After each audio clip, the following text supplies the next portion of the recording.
नमस्कार, मैं आपके साथ अनंत और लोकतंत्र में स्वागत है आपका। सुप्रीम कोर्ट के फैसले के बाद उत्तर प्रदेश के शिक्षा मित्रों ने हक की लड़ाई की जो हुंकार भरी थी वो फिलहाल खत्म होती दिख नहीं रही। राज्यव्यापी प्रदर्शन के दौरान शिक्षा मित्रों ने अपनी आवाज बुलंद की थी।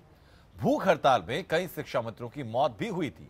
ऐसे में मुख्यमंत्री योगी को शिक्षा मित्रों से मिलने के लिए मजबूर होना पड़ा। मुलाकात हुई, बात हुई और सीएम साहब ने खूब आश्वासन भी दिए, लेकिन मूल समस्या का हल नहीं निकाला गया।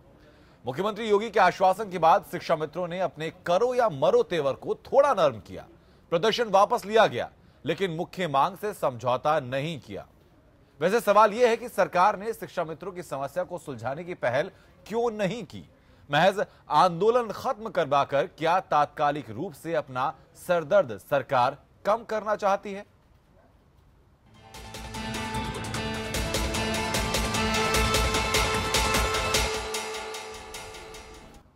मुख्यमंत्री आदित्यनाथ योगी से मुलाकात के बाद आंदोलनरत शिक्षा मित्र मान गए हैं। सीएम के आश्वासन मिलने के बाद शिक्षा मित्रों ने अपना प्रदर्शन वापस भी लिया है, लेकिन यह भी कहना है कि सहायक अध्यापक पद के बिना वो समझौता नहीं करेंगे। साफ है, भले ही शिक्षा मित्र विद्यालयों में बुधवार से जाना शुरू कर देंगे, लेकिन संघर्ष के रास्ते पर वो अभी भी कायम है। शिक्षा मित्रों के एक सप्ताह के आंदोलन के बाद योगी सरकार ने निश्चित ही चैन की सांस ली होगी। सुप्रीम कोर्ट के आदेश के बाद स्थिति को संभालने के लिए सरकार के लिए दिक्कत कम थी, तो शिक्षा मित्रों के लिए स्थितियां बिल्कुल भी आसान नहीं थी। यही कारण था कि सरकार के लिए शिक्षा मित्रों को समझाने के बाद बीच का रास्ता निकालना टेढ़ी खीर सरीखा था। सरकार का आग्रह है कि सभी शिक्षा मित्र वापस काम पर लौटें, जगह जगह पर प्रदर्शन न हो, कोई हिंसक घटनाएं न हो, और शिक्षा मित्र संगठनों ने भी इस बात को माना है। बातचीत के सारे विकल्प खुले हुए हैं। श्री अपर मुख्य सचिव श्री राज प्रताप सिंह को इस बात के लिए अधिकृत किया गया है और कभी भी ये लोग जाकर समय लेकर उनसे अपनी वार्ता रख सकते हैं, उनसे अपनी बात कर सकते हैं। शिक्षा मित्रों के पास आंदोलन में खड़ा रहना आसान नहीं था। जहां शिक्षा मित्र पहले सरकार के प्रस्ताव को मानने को तैयार नहीं थे, तो वहीं सरकार के लिए भी शिक्षा मित्रों की मांगों को अक्षरशः मानना संभव नहीं था। यानी शिक्षा मित्रों ने आंदोलन को स्थगित करना ही बेहतर समझा, लेकिन फिर भी वो अपने एक मांग को लेकर जिद पर अड़े दिख रहे हैं। तो वहीं विपक्ष भी इस पूरे मामले को मिसमैनेज बता रहा है और इस मौके को खोना नहीं चाहता। यही वजह है कि विपक्ष के निशाने पर एक बार फिर योगी सरकार है। जब सुप्रीम कोर्ट ये मामला गया हुआ था तो वहाँ पर इसकी सही तरह से सरकार ने ना तो पैरवी की और ना ही सरकार ने अपनी मंशा दिखाई कि अगर इन लोगों को बहाल कर दिया जाता है तो उससे किस प्रकार का लाभ होगा। तो ये बात तो स्पष्ट हो जाती है कि शिक्षा मित्रों के लिए सरकार ने अगर सुप्रीम कोर्ट में अपनी बात को सही तरह से रखा होता तो शिक्षा मित्र इस तरह से सड़कों पर ना आए होते। सरकार इसका रास्ता तलाश रही है। माननीय सर्वोच्च न्यायालय के निर्णय को संज्ञान में रखते हुए उन्होंने हल निकालने का प्रयास किया है। बहुत कुछ बिंदुओं पर कल हम लोगों की वार्ता हुई थी प्रमुख सचिव से, हल निकला था, वो माननीय मुख्यमंत्री जी के समक्ष रखा गया। माननीय मुख्यमंत्री जी ने पूरी तरह से आश्वस्त किया है कि शीघ्र ही इस पर सरकार उचित निर्णय लेगी। हालात बहाल होते दिख रहे हैं, लेकिन इस पूरे प्रकरण में सब कुछ शांत हो गया हो ऐसा भी नहीं है। शिक्षा मित्र फिलहाल हालात को देखकर पीछे हटे हैं, लेकिन उनके तेवर ढीले पड़ गए हों ऐसा लगता तो नहीं है। अविनाश मिश्रा के साथ खुर्रम निजामी, APN लखनऊ। शिक्षा मित्रों की जो जंग है इसके मौजूदा हालात क्या हैं? आखिरकार क्यों शिक्षा मित्रों को इतना आंदोलन होने के लिए मजबूर होना पड़ा? शिक्षा मित्रों की जब समस्याएं सामने थीं तो क्यों सरकार की तरफ से इनिशिएटिव कुछ नहीं लिया गया? विरोधी दल इस बारे में क्या कह रहे हैं, उसके पीछे की सच्चाई क्या है? तमाम पहलुओं को आज अपनी चर्चा के दौरान हम समझेंगे। कुछ ही वक्त में कुछ खास मेहमान हमारे साथ जुड़े होंगे चर्चा में, उनसे हम जानेंगे कि आखिरकार शिक्षा मित्र के पक्ष के जो लोग हैं उनसे जानेंगे उनकी समस्याएं क्या है। बीजेपी से जानेंगे कि बीजेपी की तरफ से, योगी सरकार की तरफ से आखिरकार क्या आश्वासन दिए गए हैं और जो आश्वासन दिए गए हैं उन पर कितना अमल किया भी जाएगा। कुछ खास मेहमान हम तक जुड़ चुके हैं, उनका तारुफ आपसे कराते हैं। हमारे साथ शिव कुमार शुक्ला हैं, आप संरक्षक हैं आदर्श शिक्षा मित्र वेलफेयर एसोसिएशन से। धीरज ओझा हैं हमारे साथ, MLA हैं बीजेपी से। मनोज यादव, नेता समाजवादी पार्टी। अरुण प्रकाश, प्रवक्ता कांग्रेस। और सुरेश बहादुर सिंह, वरिष्ठ पत्रकार। बहुत बहुत स्वागत आप सभी लोगों का। धीरज ओझा जी, सुप्रीम कोर्ट के फैसले के बाद तकरीबन 2.25 लाख शिक्षा मित्र मायूस हैं। निगाहें बीजेपी सरकार की तरफ, वहां से सहायता कुछ मिले, समझौता होने की संभावना है। क्या आश्वासन दिया गया है? कैसे समझौता होगा? कैसे समस्याएं सुलझाई जाएंगी? आज ही मिले हैं इनके जी। प्रदेश अध्यक्ष जो है जितेंद्र शाही जी हमारे माननीय मुख्यमंत्री जी से मिले हैं। उसमें हमारे उप मुख्यमंत्री दिनेश शर्मा जी थे और बेसिक शिक्षा मंत्री माननीय अनुपमा जायसवाल जी थे। जी मुख्यमंत्री जी ने 15 दिन का समय दिया है और कहा इसके लिए जो सुप्रीम कोर्ट में ये ऑर्डर हुआ है जी और जो हाई कोर्ट जब ये सपा सरकार थी, अगर अच्छी पैरवी किया गया होता, जो हाई कोर्ट में जो ऑर्डर गलत हो गया वही सुप्रीम कोर्ट ने कर दिया। इसलिए सर्वोच्च न्यायालय ने जो ऑर्डर किया उसके लिए कैसे हमारी सरकार उसको देख रही है और वहां निर्णय हमारे मुख्यमंत्री जी जरूर लेंगे, क्योंकि शिक्षा मित्र जो ये इतने लोग भर्ती हुए थे आज ये आंदोलन पे चले गए सर्वोच्च न्यायालय उसमें। इसलिए मैं कहना चाहता हूँ हमारे मुख्यमंत्री ने इनको आश्वासन दिया है वो जरूर जो है शिक्षा मित्र जो है फिर से यहाँ पर सहायक अध्यापक जैसे थे वैसे रहेंगे। नहीं तो किसके ऊपर ज्यादा फोकस रहेगा, सुप्रीम कोर्ट की तरफ से जो गाइडलाइन जो फैसला है या फिर शिक्षा मित्रों की जो मांग है? अब उसके लिए जो है गाइडलाइन जो सुप्रीम कोर्ट ने जो दिया है उसमें सरकार हमारा जो निर्णय लेगी, सब लोग बैठेंगे उसमें और सुप्रीम कोर्ट का निर्णय का भी हम लोग अध्ययन किया जाएगा। वो अध्ययन करके कैसे हो सके शिक्षा मित्र का समायोजन, उसके लिए हमारी सरकार प्रतिबद्ध, हमारे मुख्यमंत्री ने आश्वासन दिया है और वो जरूर करेंगे, क्योंकि बेरोजगारी फिर चली आएगी। इसलिए मैं कहना चाहता हूं कि हमारे मुख्यमंत्री जी जरूर इस पर निर्णय करेंगे। 15 दिन के दौरान सर जो मीटिंग होंगी उन मीटिंगों में शिक्षा मित्रों के जो प्रतिनिधि हैं उनको भी शामिल रखा जाएगा या फिर उनको बाद में सिर्फ फैसला सुना दिया जाएगा? पहले हमारे जो माननीय मुख्यमंत्री जी हैं वो निर्णय उसमें क्या आया है सुप्रीम का उसको दिखवा लेंगे, वो कैसे इसका हल निकले पहले वो कर लेंगे, तब शिक्षा मित्रों को बैठाया जाएगा। पहले सर अब ये वक्त नहीं है कि आप सुप्रीम कोर्ट का निर्णय आप देखें, क्योंकि इस वक्त वो देख चुके होंगे इस चीज के लिए आगे की प्लानिंग की ज्यादा जरूरत है। जी शिव कुमार देखें, लेकिन उसमें कैसे प्लानिंग हो जाए, कैसे हम इसको वो करें, सुप्रीम कोर्ट का क्या निर्णय है उसके लिए कैसे हम लोग सोचे, इसके लिए हमने अभी निर्णय जो है बाद में होगा, लेकिन वो सोचते रहेंगे। निर्णय तो आ ही गया है। तो जब हाई कोर्ट में सपा सरकार उस समय थी, अगर वो बढ़िया पैरवी किए होते तो आज सर्वोच्च न्यायालय में जो ये ऑर्डर आया है नहीं हो पाता। इसलिए पहले जो नियुक्तियां हुई उसमें सपा सरकार ठीक है सर, लौटूंगा वापस में आपके पास। शिव कुमार शुक्ला जी, क्या बातें हुई हैं? संतुष्ट हैं मुख्यमंत्री के आश्वासन से? आशावान है कि जो इतनी मांगे आपकी हैं उन तमाम मांगों को पूरा किया जाएगा? सर मैं एपीएन न्यूज को धन्यवाद देता हूं कि आपने यहाँ बुला करके और हमसे बात करने का प्रयास किया, इसके लिए बहुत बहुत धन्यवाद संगठन की ओर से। जी मैं बताना चाहूंगा कि माननीय मुख्यमंत्री जी से जो हम लोगों की वार्ता हुई, सुबह हम उससे पहले हमारी डायरेक्टर साहब के साथ एक बैठक हुई और उन्होंने हमको बताया कि माननीय मुख्यमंत्री जी ने 1 बजे समय दिया है। हम लोग 1 बजे माननीय मुख्यमंत्री जी के यहाँ पहुंच गए। हमारे साथ बीजेपी के तिलोई विधायक आदरणीय मयंकर सिंह साहब भी थे और माननीय मुख्यमंत्री जी के यहाँ बेसिक शिक्षा मंत्री, डायरेक्टर और प्रमुख सचिव आदरणीय राज प्रताप सिंह जी के साथ बैठकर बात हुई।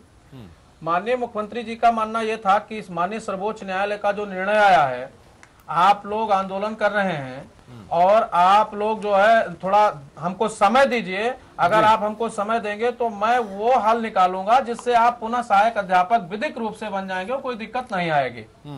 इस आश्वासन पर ही हम लोगों ने माना है और उन्होंने एक कमेटी बनाया है। कमेटी में उन्होंने राज प्रताप सिंह सुप्रीम कोर्ट का जो मौजूदा डिसीजन है उसके मुताबिक तो यही है कि जब टीईटी की परीक्षा आप देंगे तभी आप सहायक अध्यापक बन पाएंगे, तो परीक्षा देने के लिए राजी हैं? जी ये विधिक व्यवस्था वो कैसे तय करेंगे, ये कल पर एक मीटिंग होगी आदरणीय राज प्रताप सिंह जी के नेतृत्व में और कल की मीटिंग में जो निर्णय आएगा, क्या निर्णय आता है, फिर उस हिसाब से आगे काम चलेगा। माननीय मुख्यमंत्री जी का निवेदन था कि हमको 1 हफ्ते का समय दिया जाए। विधिक व्यवस्था सरकार कैसे तय करेगी इसके लिए मैं सुरेश बहादुर जी के पास जाऊंगा, लेकिन आपने जो बताया शिव कुमार शुक्ला जी कि बीजेपी विधायक आपके साथ थे, तो वो मीडिएटर बनकर आपके साथ गए थे कि आपके आंदोलन में आपके साथ खड़े हुए थे? नहीं, वो मेरे साथ भी थे। अमेठी में उन्होंने ज्ञापन भी लिया था। उन्होंने मुझे आश्वस्त किया था कि मैं बात कराऊंगा और उस के क्रम में वो मेरे साथ गए थे और माननीय मुख्यमंत्री जी से मेरे लिए उन्होंने कहा भी और हम सब से बैठ करके बात भी किया है और वो कमेटी में रहेंगे भी। जब अधिकारियों के साथ मेरी टेबल टॉक होगी, बैठक बात होगी, तो वो मेरे साथ रहेंगे परमानेंट। ठीक है सुरेश बहादुर जी, जो शिव कुमार शुक्ला जी ने कहा है कि भाई मुख्यमंत्री ये देखेंगे कि विधिक रूप से कैसे वो इनको वापस सहयोगी शिक्षक बना सकते हैं, तो ये कैसे संभव है जबकि सुप्रीम कोर्ट की तरफ से जो गाइडलाइन जो फैसला उसमें साफ है कि भाई टीटी परीक्षा आप दीजिए उसके बाद आप बन पाएंगे? देखिए आनंद जी, जहां तक सुप्रीम कोर्ट के फैसले की बात है, सुप्रीम कोर्ट के फैसले का सम्मान किया जाए और कोई भी सरकार है उसके फैसले का सम्मान करना ही होगा और करना चाहिए भी। जी सुप्रीम कोर्ट ने स्पष्ट गाइडलाइन कर दी है शिक्षा मित्रों के लिए और अगर उन्होंने कहा है कि आपको टीटी पास करना होगा, बहुत सीधी सी बात है। बिल्कुल। यहाँ इतना आसान नहीं है जितनी आसानी से हम लोग निर्णय लेने यहाँ बैठ गए हैं। बिल्कुल। और कभी भी आप जान लीजिए, कोई भी सरकार जब सस्ती लोकप्रियता और सस्ती वोट बैंक के लिए कोई निर्णय लेती है तो उसका असर आने वाली सरकारों पर पड़ता है। यह गलती पिछले सरकार की है जिसका खामियाजा इस सरकार को भुगतना पड़ रहा है जी। लेकिन एक सैद्धांतिक बात है, तो सीधी सी बात है, जब आपने इतना शिक्षा मित्रों को कर लिया तो पीड़ित है वो, और वो भी समाज के अंग है, सरकार के अंग है, तो सरकार को उनकी समस्या को सुलझाना चाहिए जी, स्वाभाविक सी बात है।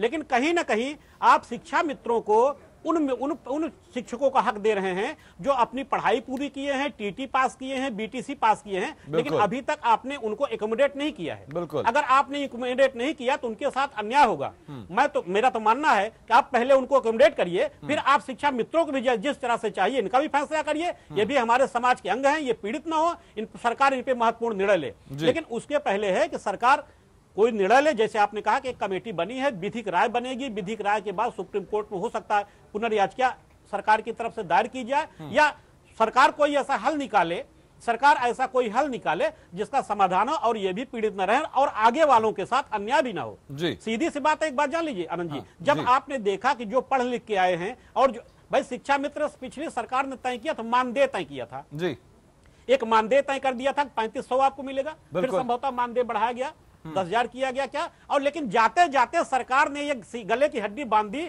आने वाली सरकारों पर, क्योंकि कहीं ना कहीं सरकार ये था वो गले की हड्डी बन गई है भाजपा सरकार की। और इस पर निर्णय लेना इतना आसान नहीं है जितना निर्णय हम लोग बता रहे हैं। कहीं ना कहीं सरकार को इससे जूझना पड़ेगा, संकट का सामना करना पड़ेगा। अरुण प्रकाश जी, कानपुर में शिक्षा मित्र जो बीएसए दफ्तर के बाहर ढोल नगाड़ा बजा रहे हैं, कई शिक्षा मित्रों की मौत हो चुकी है, अर्धनग्न अवस्था में शिक्षा मित्रों ने जो अपने प्रदर्शन किए हैं, तो सरकार फिर इतनी देर से क्यों जागती है? इसके पीछे का कारण क्या है? क्यों नहीं सरकार की तरफ से इनिशिएटिव ले लिया गया शिक्षा मित्रों को की समस्या को सुलझाने के लिए? देखिए, ये तो सबसे पहले मैं भारतीय जनता पार्टी के नेता यहाँ मुख्यमंत्री होते थे आदरणीय कल्याण सिंह जी, आदरणीय कल्याण सिंह जी ने शिक्षा मित्रों की भर्ती शुरू की जी, कि पूरे मानक पे नहीं, पूरे पूरक पे नहीं, और जो बीटीसी ट्रेंड नहीं थे, बीएड नहीं थे, उनको वहां पे गांव स्तर पे प्रधानों के शुरुआती दौर में रिकमेंडेशन पे और तमाम इस तरीके से व्यवस्थापन की। फिर धीरे धीरे जो सरकारें आई उत्तर प्रदेश में, उनको जैसा लगा वो उनको पनपाती रही और उस तरीके से भर्तियां होती रही। लेकिन एक बड़ा, जहां तक मैं समझ पा रहा हूं, अच्छा ये आप भी समझ रहे हैं, सुरेश जी भी समझ रहे हैं, कि आज एक बड़ा वर्ग बीएड की ट्रेनिंग करके, बीटीसी की ट्रेनिंग करके, और जो बेरोजगार है वो भी लोग गए थे जी, सुप्रीम कोर्ट वो भी लोग गए थे, बीटीसी जो किए हैं वो भी लोग गए थे, और सुप्रीम कोर्ट के ही डिसीजन से उनका एकोमोडेशन किया पिछली सरकारों ने। नहीं, पिछली सरकार तो कल हमें लगता है वही घालमेल जैसे चल रहा था वैसे ही सब चलते रहते। लेकिन एक बड़ी बात है, अगर उत्तर प्रदेश का शासन, माननीय योगी जी का शासन, और दिल्ली में मोदी जी का जो शासन था, भारत सुप्रीम कोर्ट में अटॉर्नी जनरल होता है, भारत सरकार का प्रतिनिधि होता है, उत्तर प्रदेश के सरकारी वकील होते हैं, अगर ये सही मायने में चिंतित थे और पेशी दर पेशी लग रही थी कहते शिक्षा मित्रों के लिए, और करीब 3 महीने के अंदर ही, मैं जहां तक समझ पा रहा हूं, करीब 2 या 3 पेशियां हुई हैं, तो और जब ये जान रहे थे निर्णय ऐसा आ सकता है, तो निश्चित रूप से इन्हें कहता है एक शिक्षा मित्रों के तरफ से एक जोरदार पैरवी सरकार को, उत्तर प्रदेश शासन के सरकार को करना चाहिए था। लेकिन कहीं ना कहीं मैं समझता हूं वो भी कमी रही है उत्तर प्रदेश शासन के, और उत्तर प्रदेश शासन के मुख्यमंत्री ने एक आश्वासन दिया है। देखिए, इसमें मेरा जो मंशा है कि जो भी शिक्षा मित्र, एक अगर ऐसी कोई बात है तो उनको, जैसा सुप्रीम कोर्ट की गाइडलाइन भी है, तो उनको बीटीसी करा दें, बीएड करा दें, जो उस तरीके से मानक में है, और कहीं ना कहीं उसको एकोमोडेट कर लें तो ये ज्यादा अच्छी बात है। नहीं तो जैसा हो रहा है कि बहुत लोग आत्महत्या कर रहे हैं, बहुत परिवारों में एकदम रोजी रोटी का वो खड़ा हो गया, समस्या बढ़ सकती है। लौटूंगा आपके पास सर। शिव कुमार शुक्ला जी, नाराजगी किससे है? मौजूदा सरकार से, पूर्ववर्ती सरकारों से, या फिर कोर्ट के इस फैसले से? सर, मुझे तो नाराजगी किसी से नहीं है, और कोर्ट के निर्णय का तो खैर मैं सम्मान करता हूं, लेकिन जो उम्मीद थी, जिस जैसा फैसला आया है ऐसी उम्मीद नहीं थी। और रही बात, मैंने सरकारों से डिमांड किया, जब मैं शिक्षा मित्र था तो बसपा की हुकूमत में मैंने भी डिमांड किया था, बसपा की सरकार थी, मेरा प्रशिक्षण शुरू हो गया, एनसीटी ने परमिट कर दिया, 14 जनवरी मैं 1 जनवरी 2014 को परमिशन हो गया हमारा जी, 2011 में परमिशन हुआ, ट्रेनिंग शुरू हुई, कोर्ट गए, हाई कोर्ट के डबल बेंच ने ऑर्डर किया, फिर मेरी ट्रेनिंग कराई गई और ट्रेनिंग के बाद मुझे सहायक अध्यापक पद पर समायोजित किया गया। और लोगों को मैं बता दूं आनंद जी एक बात कि लोगों को भ्रम है और समाज के लोगों को यह वहम है कि शिक्षा मित्र अर्हता पूरी नहीं करता है। मैं आपको स्पष्ट कर दूं कि शिक्षा मित्र स्नातक है जो समायोजित हुआ था और स्नातक के बाद वो बीटीसी भी है 2 वर्षीय, बीटीसी पूरा कर चुका है और बीटीसी के बाद उसका समायोजन हुआ था। और 23 अगस्त 2010 के पहले जितने भी पैरा टीचर कार्यरत थे, चाहे वो पंजाब में, चाहे वो महाराष्ट्र में, चाहे वो आपके उत्तराखंड में, उनको भारत की एनसीटी जो हमारी एनसीटी जो गाइडलाइन जारी करती है, उन्होंने परमिट कर रखा है कि विदाउट टीटी इनको रखा जाएगा। ऐसी स्थिति में सरकार ने मेरा समायोजन किया था। कहीं ना कहीं मेरे उस आदेश का संज्ञान कोर्ट द्वारा नहीं लिया गया है, परंतु मैं उस पर बहुत कुछ कमेंट ना करते हुए वर्तमान सरकार से मैं चाहता हूं, आदरणीय मुख्यमंत्री जी ने भी इस बात को उठाया था बड़ी प्रमुखता से, लेकिन मैं निवेदन किया मुख्यमंत्री जी से कि मैंने जो भी मांग किया था सरकार से किया था, सरकार ने मुझे सहायक अध्यापक बनाया और सरकार ही सहायक अध्यापक पर मुझे पुनः लाए। जो सरकारें थी उनसे मेरा डिमांड था, आज आपकी सरकार है, इसलिए आपसे मेरा निवेदन है कि, और उसमें हाईकोर्ट के फैसले में बहुत कुछ दिया भी गया है कि इनको कैसे आप पुनः किस रास्ते से ला सकते हैं, उसका निर्णय सरकार ले सकती है, सरकार के पास पावर है। ठीक है सर, वापस लौटूंगा। और बता दूं वापस लौटूंगा सर, 2 लाख लोगों के ऊपर अगर मान लीजिए नहीं है, 20 लाख परिवार मेरा है और सारा बानों पे अध्यादेश लाया जा सकता है। जेल में रह करके लोग 10 जुलाई 2013 में आदेश हुआ कि 10 जुलाई 2013 को। ठीक है, शुक्ला जी, वापस लौटूंगा आपके पास। मनोज यादव जी, क्या वोट की राजनीति के शिकार बने हैं जो सहायक शिक्षक हैं कि नियमों को अनदेखी करते हुए आप ही के सरकार कार्यकाल के दौरान को वादा कर दिया गया, इनकी नियुक्तियां कर दी गई, नियमों को अनदेखी करते हुए, उसके बाद अब इनका हश्र ये हो रहा है? आनंद जी, जैसा कि हमारे अभी बीजेपी के विधायक उन्होंने क्वेश्चन तमाम रेस किए कि मौजूदा जो उस समय की पूर्ववर्ती सरकार थी उसके पास ऐसे तथ्य नहीं थे, तमाम सारे गलत डिसीजन के साथ हाई कोर्ट हम गए और हम इस वजह से आज इस स्थिति में ले आए। आज आपकी सरकार है और सबसे बड़ी बात है कि बुद्धिमानों का दल अगर हिंदुस्तान में कोई है वो भाजपा है। सुप्रीम कोर्ट में मुक्की खा के क्यों चले आए? सारी बुद्धिमत्ता आपकी कहां धरी की धरी रह गई? सब कुछ तो आपके हाथ में है। सवाल ये भी तो है ना कि आपने क्यों नियमों की अनदेखी करते हुए इनकी नियुक्ति की इस तरीके से? क्या सवाल ये नहीं, अगर तब नियमों की अनदेखी ना हुई होती तो आज शायद आंदोलन इस स्तर पर ना होता? आनंद जी, क्या हमने अनदेखी कर दी? एक व्यक्ति अगर उत्तर प्रदेश की सरकार में कोई व्यक्ति चपरासी इंटर पास चपरासी नियुक्त किया जाता है और वो 18 साल 12 साल 8 साल जो भी है नियम, उसके तहत उसको जिसका काम पानी पिलाना और फाइल ढोना था, उसको किस नियम के तहत कौन सा रूल अभी संविधान में बनाए रखा है कि लिखा पढ़ी का काम बाबू का दे दिया जाता है? क्या नियम है? अगर उन 17 साल का अनुभव है, एक ही किताब पढ़ाने का 17 साल का लगातार का अनुभव है जिन लोगों को, उन लोगों से मैं तो सुप्रीम कोर्ट से भी, माननीय सुप्रीम कोर्ट से भी कहूंगा, हाई कोर्ट में भी जो भी अब तो नहीं आ सकता है, क्या है 17 साल से वो लोग उसको पढ़ा रहे हैं, क्या मानक है पढ़ाई करने का? अयोग्य। मैं तो कल से इस डिबेट में बैठा हूं तमाम सारे चैनल पे, करे योग्य नहीं है। अरे कैसे 1,37,000 स्नातक हैं, टीटी पास। मनोज यादव जी, क्या राज्य सरकार के पास ये अधिकार है कि वो जो भी योग्यताएं हैं उनको कम या ज्यादा कर सके किसी भी पोस्ट के लिए? देखिए, सुप्रीम कोर्ट ने सर क्या हक है कि नहीं है, क्या अधिकार है या नहीं देने का भी बिल्कुल बिल्कुल बिल्कुल मैं आपसे कह रहा हूं, माननीय सुप्रीम कोर्ट ने राज्य सरकार को तमाम सारे पावर दे रखे हैं। सिर्फ एक क्लॉज लगाया है कि आप टीटी परीक्षा पास कर लिए, इसके बाद रिलैक्सेशन देना है तब आप दे सकते हैं, आपको भारांक देना है उनको तब आप दे सकते हैं। बहुत मैं ये तो कहूंगा 90% जो सरकार है उत्तर प्रदेश की उसी के हाथ में है इनका भविष्य। लेकिन अब इनकी इच्छा शक्ति क्या कहती है, ये अपनी कितनी बुद्धिमत्ता प्रदर्शित कर सकते हैं और कितना ये जो बात आपने कही है सर कि नियम विरुद्ध या नियमों को ताक पर रखकर इनकी नियुक्ति नहीं की गई। सुरेश बहादुर सिंह जी, क्या सही कह रहे मनोज यादव? क्या जितनी चीजें हुई थी वो सब नियत संगत थी? अगर नियत संगत निसंगत होती तो स्थिति क्यों पैदा होती? बिल्कुल। अनंत जी देखिए, सुप्रीम कोर्ट ने एक सर्वोच्च न्यायालय का एक फैसला आया है जी। उस फैसले का स्वागत किसी भी सरकार को करना होगा और करना भी चाहिए। बिल्कुल। जहां तक शिक्षा मित्रों को राहत देने की बात है, उसमें शिक्षा मित्रों को राहत भी दी गई है। उन्होंने ये कहा है कि 2 साल के भीतर आप टीटी करें, या मैं समझता हूं कि बीटीसी और बीएड के लिए तो कोई रोक है नहीं, उनका तो शायद समायोजन करने के लिए सरकार भी तैयार है। उनके लिए तो शिक्षा मित्रों ने कोई रोक नहीं लगाई है। बीटीसी की अभी जो है 12,000 कुछ लोगों पर नियुक्ति नहीं हुई थी, अभी 12,000 उसकी नियुक्ति होने जा रही है बीटीसी पर। देखिए, बात उनकी नहीं है, बात जैसे शिक्षा मित्र हमारे कोर्ट में गए हैं उसी तरह से दूसरे जो टीटी पास और बीएड के छात्र हैं वो भी न्यायालय में गए हैं। सरकार के समक्ष ये चुनौती है, सरकार के सामने ये समस्या है कि इन दोनों का समायोजन होना है। उन दोनों के समायोजन की सरकार के समक्ष चुनौती है और सरकार के पास ये है कि एक ऐसी नियुक्ति हुई है, वो नियुक्ति जो जिसने अपनी क्वालिफाई किया है, उसकी मेरिट है, मेरिट के आधार पर हुई है, और एक कुछ ऐसी नियुक्ति शिक्षा मित्र की जो पॉलिटिकल आधार पर हुई है, वो चाहे जो सरकारें रही हो, शिक्षा चाहे कल्याण सिंह ने किया हो, चाहे मायावती ने किया हो, चाहे मुलायम सिंह ने किया हो, या संभवतः शायद ये तो कर नहीं पाए होंगे, ये शासन नहीं है जी। तो ये नियुक्ति जो हो गई है वहां योग्यता का आधार नहीं था, वहां लॉयल्टी का आधार था।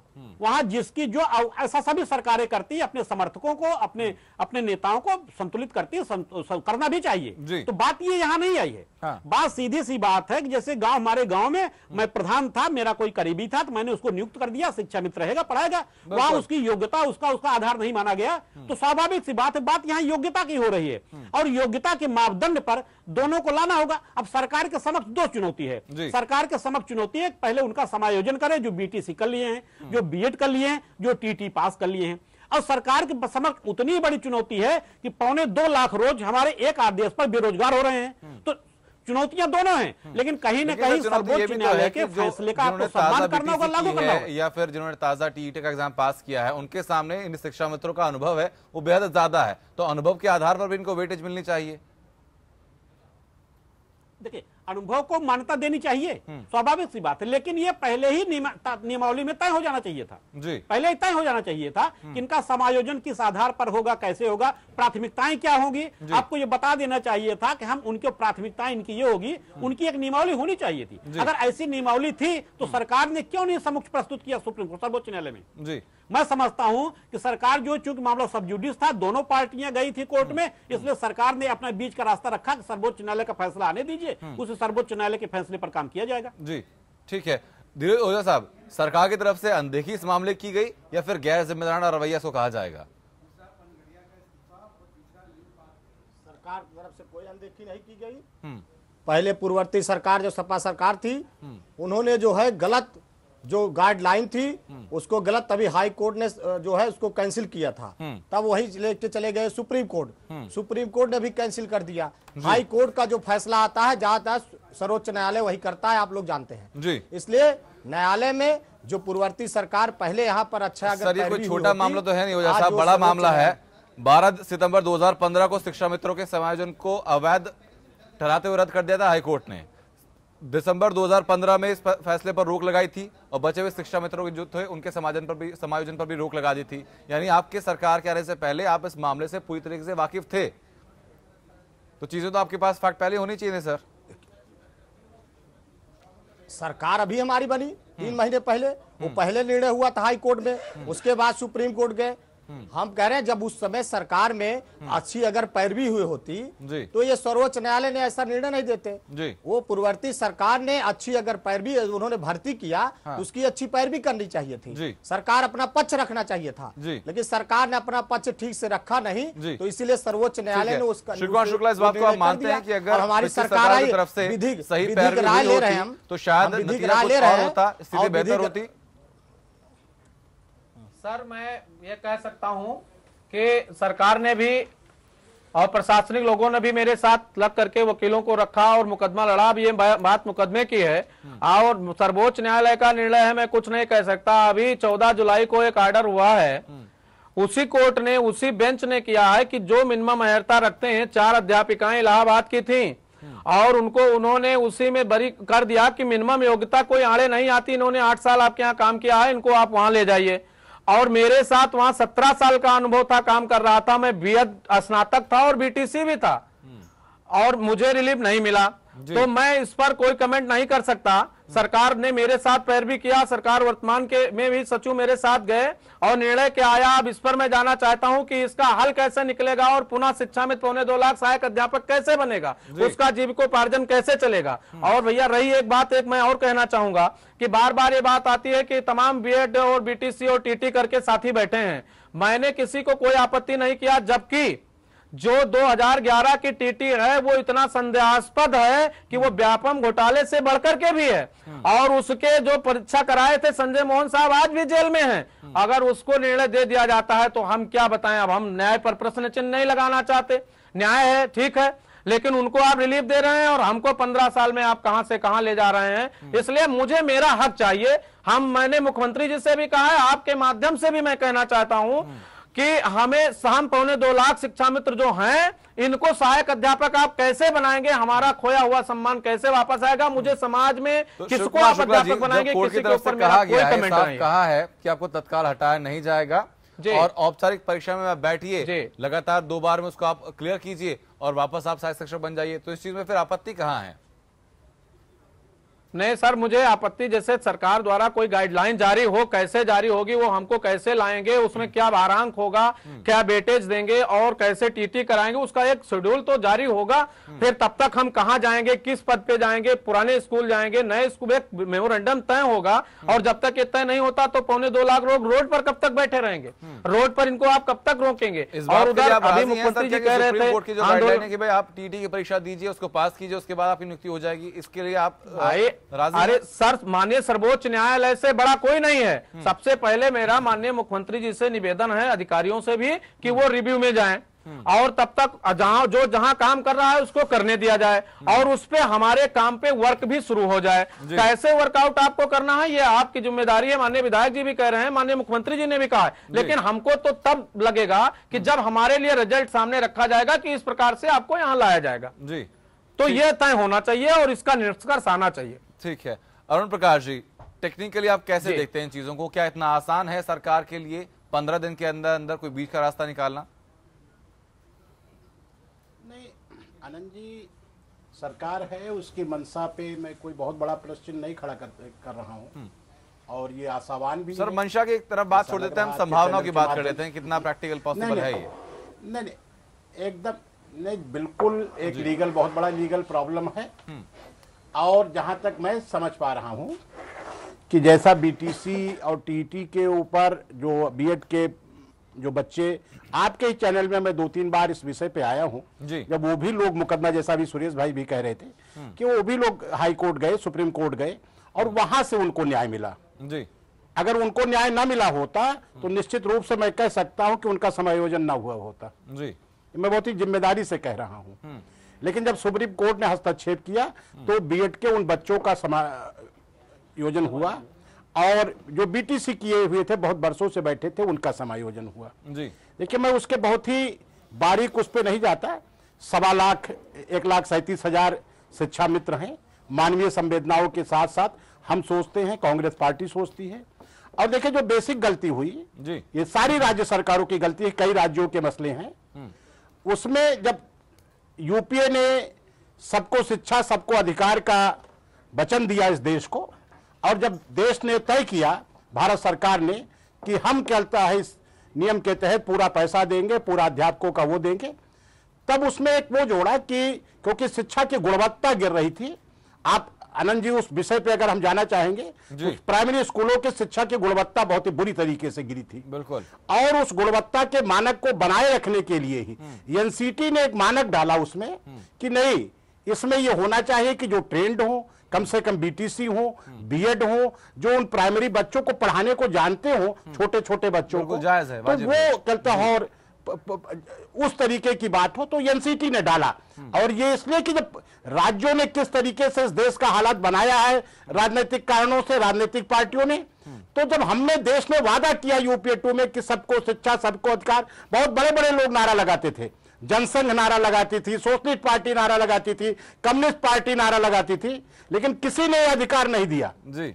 लेकिन हमने दिया था। और जब दिया तो हमने एक मानक भी तय किया कि जब ये जिम्मेदारी देश उठाएगा, देश को, ये कांग्रेस पार्टी नहीं है, लेकिन जब देश की जिम्मेदारी हम उठाएंगे, पूरा देश मिलकर उठाएगा, तो गुणवत्तापूर्ण शिक्षा निश्चित रूप से होनी चाहिए। उस गुणवत्तापूर्ण शिक्षा के तहत ये नियम लगाए गए। लेकिन अगर उसी समय राज्य सरकार, जो भी राज्य सरकार थी, शिक्षा राज्य का विषय है, शिक्षा केंद्र का विषय नहीं है, लेकिन अगर शिक्षा के उसमें एक आमूलचूल परिवर्तन करना था, अच्छी शिक्षा लानी थी, भ्रष्टाचार मुक्त शिक्षा लानी थी, तो मैं कह सकता हूं कि इनको प्रतिवेदन एनसीटी में, चाहे वो जिसकी भी सरकार रही हो, मायावती जी की रही हो, आदरणीय अखिलेश जी की रही हो, या और राज्यों की सरकार, इनको एनसीटी में, भारत सरकार में प्रतिवेदन करना चाहिए था। जैसा भी जिक्र किया शुक्ला जी ने 2015 में, तो 2015 में ही एनसीटी ने, यूपीए की सरकार में इनको, अरे 2013 में ही रिलैक्स किया था एनसीटी में कि नहीं, इनको समायोजन किया जाए। तो हमारी वो भी मानवीय संवेदना थी, हम समझते थे कि इनकी वो हो जाए, और उसी के तहत हम ये भी चाहते थे कि इनकी ट्रेनिंग हो जाए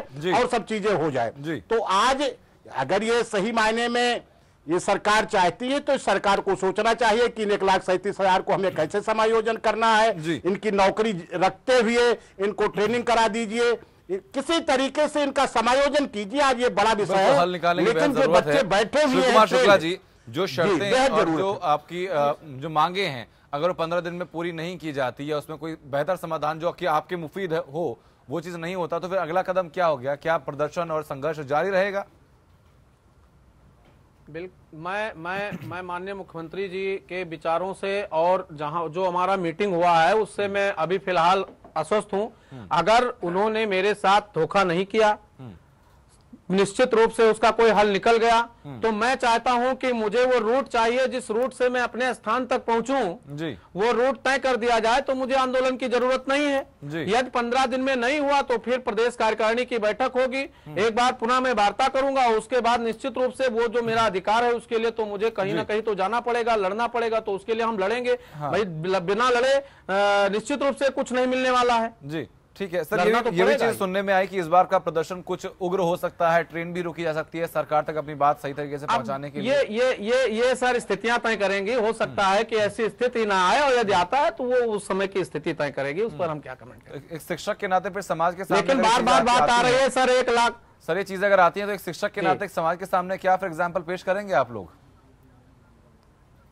अब सर मैं हिंसक, मतलब हमारा आंदोलन हिंसक ना हो, लेकिन मैं जो है शांतिपूर्वक अपनी मांग तो मान ही सकता हूं, और मेरा धरना शांतिपूर्वक चलेगा, या मैं अपनी बात किसी भी माध्यम से माननीय मुख्यमंत्री तक, माननीय अधिकारियों के पटल तक पहुंचाने का तो प्रयास करूंगा ही, और संभावना है कि मिल जाएगा। और मैं बता दूं कि बार-बार सवाल है सर मेरा धीरज ओझा से, मनोज यादव से और श्रीकांत शुक्ला आपसे भी, शुरुआत में मनोज जी से करूंगा कि जो लोग हैं जिनकी इस आंदोलन के दौरान मौत हुई है, जो लोग हैं जिन्होंने हताश होकर इस फैसले से और सरकारों के जो रवैया रहा है उससे फांसी लगा ली है, उनकी मौत का जिम्मेदार कौन है? क्या इस वोट की राजनीति के बीच में वो लोग पिसे हैं? मनोज यादव, शुरुआत आपसे।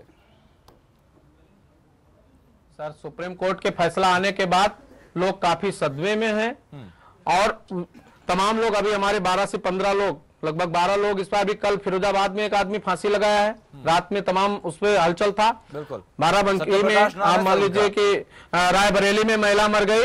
तो मैं ये चाहता हूं कि इन हमारे मृतक परिवारों को भी माननीय मुख्यमंत्री जी की तरफ से घोषणा होनी चाहिए, उनको आर्थिक मदद मिलनी चाहिए, और इसकी जिम्मेदारी जब मेरी बात को तुरंत मान लिया गया होता तो ऐसी स्थिति नहीं आती, उनका जिम्मेदार है स्थिति नहीं आती अगर तुरंत जिम्मेदार नहीं लिया जाता, जिन्होंने नीति विरुद्ध जाकर अपनी वोट बटोरने के लिए शायद ऐसी ये नियुक्तियां कराई थी, क्या वो भी इसके भागीदार नहीं है? अनंत जी, जैसा आप ये बात जो कह रहे हैं कि जिन्होंने भर्ती कराई थी और जो लोग आज इस तरह की स्थिति में आ गए, तो ये तो बड़ा लंबा समय हो जाएगा, 17 साल का। लेकिन मैं आपको बताऊंगा कि जिन लोगों की जानें जा रही हैं, कंपनसेशन बनता है, उनका कंपनसेशन बनता है, उसके परिवार की जिम्मेदारी अब जो भी मौजूदा सरकार है उसको देखना पड़ेगा।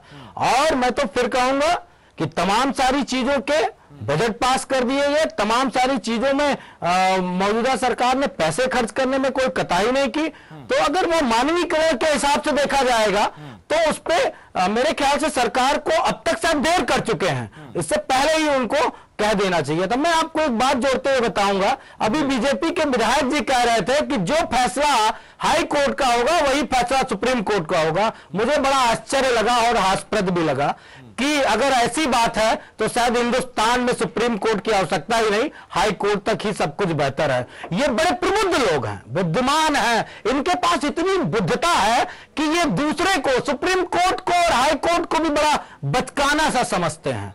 इसलिए मैं चाहूंगा कि इस बुद्धता के साथ साथ इन 1,37,000 और शेष लोगों को भी एडजस्ट कर दीजिए और लोगों की जिंदगी से खिलवाड़ मत करिए। लोगों की जिंदगियां बड़ी अनमोल होती है, आप भी कह रहे हैं, पैसा नहीं माने रखता है, लेकिन जो जिंदगी है वो माने रखती है, दोबारा नहीं मिलेगी। इसलिए योगी जी की सरकार को मानवीकरण के आधार पे लोगों की मदद करनी चाहिए। ये लोग उत्तर प्रदेश के ही हैं, ये अलग से नहीं है और ये सपा के कार्यकर्ता नहीं है पेंशन योजना की तरह, जैसा कि आदित्य योगी लालू ने कहा था। ये लोग उत्तर प्रदेश के हैं और सपा के नहीं हैं। जी मनोज यादव जी, आदर्शवादी आपने की, ये आदर्श तब कहां होते हैं सर जबकि अदालत को जो आपकी नीतियों पर शक हो जाता है कि भाई आपने नियम विरुद्ध जाकर नियुक्ति की है, तो जब नियम तोड़ते हैं तभी आदर्श समझ नहीं आते।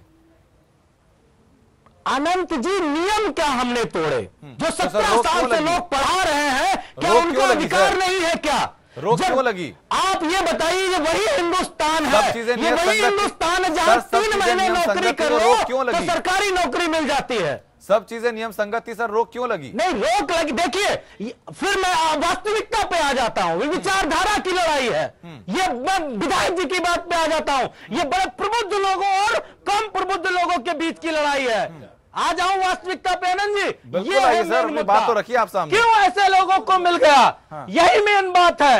ये बड़े प्रबुद्ध लोग हैं, बुद्धिमान लोग हैं, जो सुप्रीम कोर्ट में एक शब्द नहीं कह पाए। हाँ। ये वो लोग हैं। हाँ। और सीधे सीधे एक भी बुद्धिमान नहीं वकील था इनके पास जो टीटी इन लोगों के लिए लड़ सकता। हाँ। कुछ भी कह सकता। ठीक है, धीरज ओझा सर जुड़े हुए हमारे साथ, उनसे जवाब हम इस बारे में ले लेते हैं। मनोज जी वापस लौटूंगा। धीरज ओझा सर अपनी बात रखिए। आप बोलिए। जी धीरज जी। जी, जो परिवार आज शिक्षा मित्र जो सहायक अध्यापक थे, उस परिवार के जो सदस्य गए, उस पे भारतीय जनता पार्टी की संवेदना है, हम उनके साथ खड़े हैं। लेकिन पूर्ववर्ती सरकार की ऐसा निर्णय किया कि आज वो शिक्षा मित्र हमारे बीच में नहीं, जो सहायक अध्यापक थे। वो गलत नीतियों के कारण नहीं है। अगर वो सही पैरवी ही होती और सही उनकी नियुक्ति हुई होती तो आज हमारे साथ तो यहाँ पर होते। आज जो चले गए, पूरी संवेदना है। और सरकार जो अभी कह रहे थे, हमारे जो संरक्षक है शुक्ला जी, सरकार उसमें भी वो है, सरकार जरूर कुछ निर्णय ऐसा करेगी, उनके साथ भी संवेदना। क्या करेगी सर? अपर मुख्य सचिव राज प्रताप सिंह ने कई मौकों पर कहा है कि जो सुप्रीम कोर्ट का जो फैसला आया है वही सर्वोपरि है, या तो फिर वो गलत बोल रहे हैं या जो आश्वासन दिया गया है वो गलत है। सर्वोच्च न्यायालय का फैसला जो सुने, सर्वोच्च न्यायालय का फैसला जो आया है उसमें हम नहीं जाना, सुप्रीम कोर्ट का फैसला हम लोग तो मानेंगे ही, तो सर्वोच्च न्यायालय है। लेकिन उसमें कैसे विधिक राय हो जाए, कैसे इसका हमारे मुख्यमंत्री जी सब लगे हैं पूरे लोग, कैसे इसकी विधिक राय हो, क्या इसमें निकाला जाए, इसके लिए हम लोग 15 दिन का समय दिए हैं शिक्षा मित्रों को, और 15 दिन में आपको दिखाई देगा। 15 दिन के बाद हम नहीं जाएंगे। 15 दिन के बाद शिव कुमार शुक्ला वापस आपसे जवाब मांगे इस बात के लिए। लेकिन शुक्ला जी, आपसे मैं जानना चाहूंगा कि अगर इस फैसले पर रोक लगी है, इतनी लंबी जो विधिक बहस है वो लगातार चल रही है, यानी शुरुआत में जब इसकी नींव रखी गई थी कुछ ना कुछ तो गड़बड़ियां रही होंगी, क्या उन गड़बड़ियों का इल्म आपको तब नहीं था, या जो शैक्षणिक योग्यता होती है उसके बारे में निर्धारण तब नहीं था, जो अब इतना शोर मच रहा है? सर, मुझे पूरा ज्ञान था और पूरी बात संज्ञान में लिया गया था, और उस समय बीटीसी इसीलिए मुझे कराया गया था क्योंकि 98 में उत्तर प्रदेश के भारत के राजपत्र में अभी तमाम प्रांतों में 10+2 के बाद ही बीटीसी की मान्यता के बाद विद्यालय में अध्यापक बनाया जा रहा है। लेकिन मेरे यहाँ 98 में संशोधन हो गया था और 10+2+3 के बाद बीटीसी करा के अध्यापक बनाने का प्राविधान किया गया था। तो उस व्यवस्था के तहत वो मेरे उस समय 2011 में 1,24,000 लोग स्नातक थे और शेष लोग स्नातक कर रहे थे। तो हमें स्नातक के बाद ही 2 वर्षीय बीटीसी का प्रशिक्षण दिया गया है, वो विधिमान संस्था से दिया गया है, जिससे पूरे प्रदेश की बीटीसी की ट्रेनिंग ट्रेनिंग आहूत कराई जाती है जो है हमारे यहाँ जो है शिक्षा परिषद इलाहाबाद से, तो एनसीईआरटी ने ही हमारा सारा संस्थान देखा है, परीक्षा नियामक ने ही हमारी परीक्षा कराई है, उसी ने मुझे प्रमाण पत्र दिया है और उसके बाद मुझे सहायक अध्यापक पद पर नियुक्त किया गया था।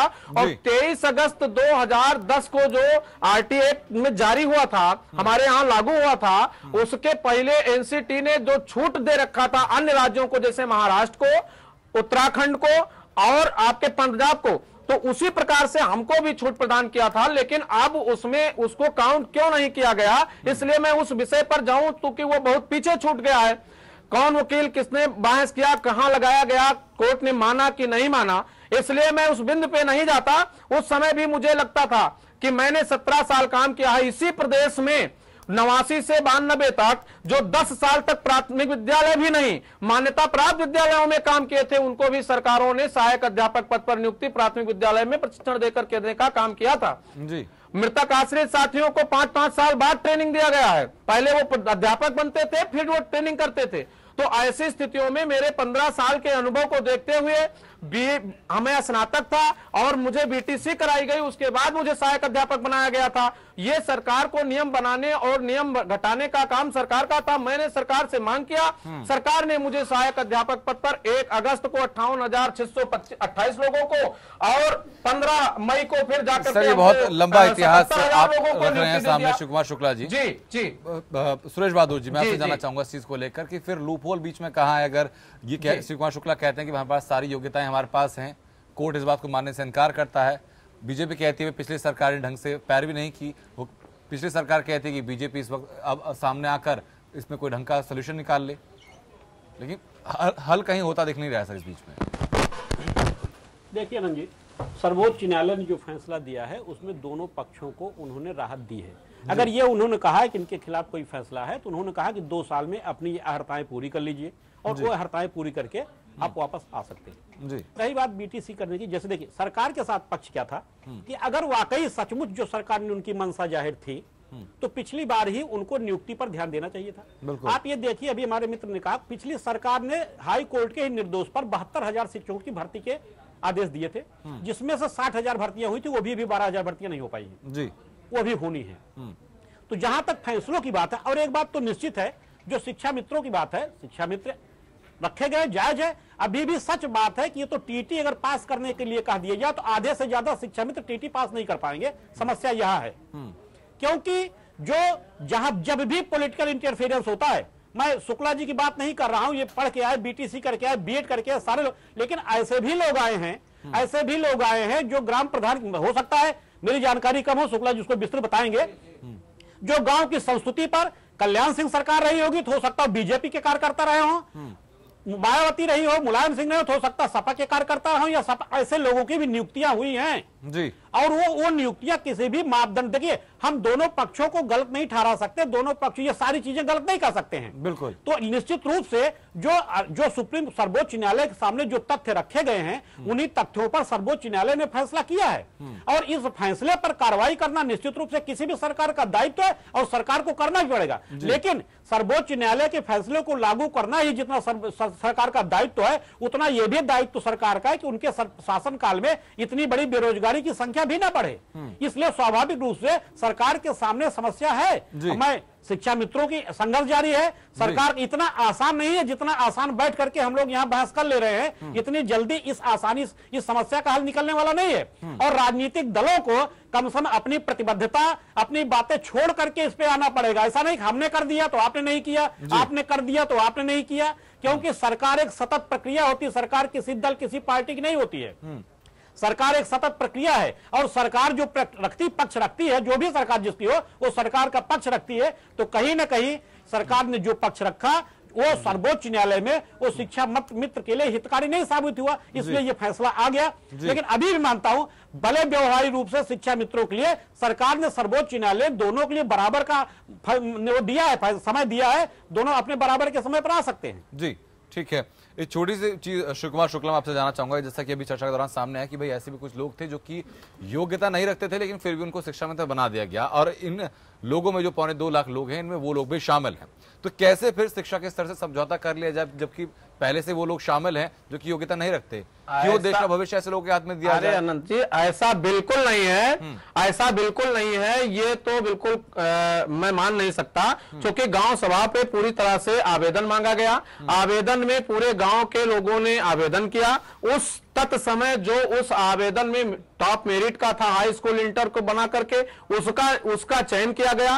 और मैं आपको और बताऊं कि 2003 तक तो कैसो भी चयन हुआ, लेकिन 2004 से लेकर के 2010 तक ब्लॉक स्तर की कमेटी बनी थी, एसडीएम के स्तर पे, फिर कलेक्टर के स्तर पे बनी थी। और आप सर मानते हैं, कलेक्टर के शुक्ला जी, आप ये मानते हैं कि हर व्यक्ति जो कि इन 1.25 लाख में शामिल है वो योग्यता रखता है टीटी की परीक्षा आसानी से पास करने में?